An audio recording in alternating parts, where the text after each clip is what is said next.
प्यारे बच्चों, मैं डॉक्टर महेश चुग आज लेकर आया हूँ कक्षा 10 कृतिका पाठ 2 सानासन हाथ जोड़ी के अगले प्रश्न संख्या 6 से लेकर 10 तक आज हम करेंगे। प्रश्न संख्या 6, जितेन नार्गे की गाइड की भूमिका के बारे में विचार व्यक्त करते हुए लिखिए कि एक कुशल गाइड में क्या गुण होते हैं।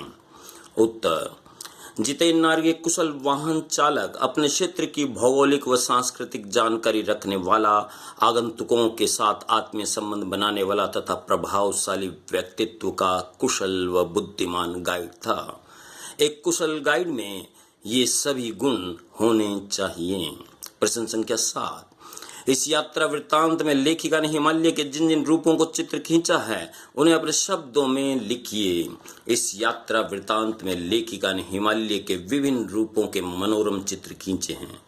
जैसे हिमालय लेखिका को पल पल रूप बदलता नजर आता है। प्रकृति का मोहक रूप देखिका लेखिका बुत सी अर्थात मूर्ति बन जाती है। उसे चारों तरफ खूबसूरती ही खूबसूरती नजर आती है, मानो जन्नत में पहुंच गई है।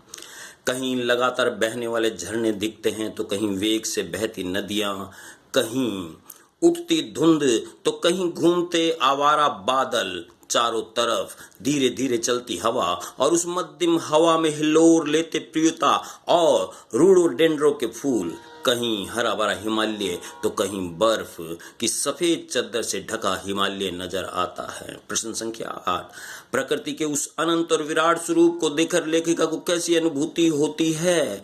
प्रकृति के उस अनंत और विराट स्वरूप को देखकर लेखिका को असीम आनंद की अनुभूति होती है।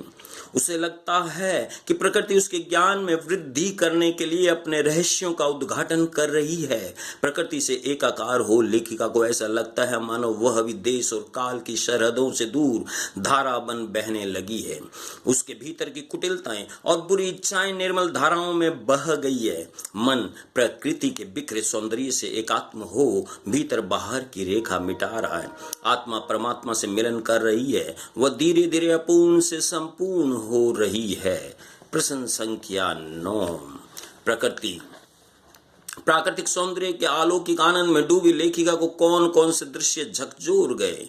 प्राकृतिक सौंदर्य के अलौकिक आनंद में डूबी लेखिका को निम्नलिखित दृश्यों ने झकझोर दिया। नंबर 1, सड़क बनाने के लिए पत्थरों को तोड़ती औरतों द्वारा अपनी पीठ पर एक बड़ी टोकरी में बच्चों को बांधकर कार्य करना। नंबर 2, 7-8 वर्ष के बच्चों का 3-3.5 किलोमीटर की पहाड़ी चढ़कर स्कूल जाना और आना। नंबर 3, सूरज ढलने के समय गायों को चराकर लौटती औरतों द्वारा सिर पर लकड़ियों के भारी भरकम गट्ठर लाना।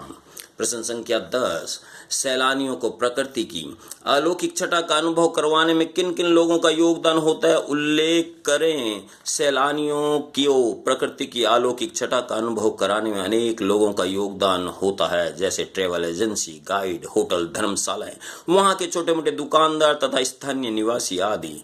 ट्रैवल एजेंसी निर्धारित स्थान पर पहुंचाने का कार्य करती है तो गाइड घुमाने का कार्य, होटल धर्मशालाएं ठहरने का स्थान मुहैया कराती है तो दुकानदार आवश्यकता की वस्तुओं को उपलब्ध करवाता है। स्थानीय निवासी अपनी संस्कृति का परिचय करवाते हैं। आज इतना ही, फिर मिलेंगे बच्चों। नमस्कार।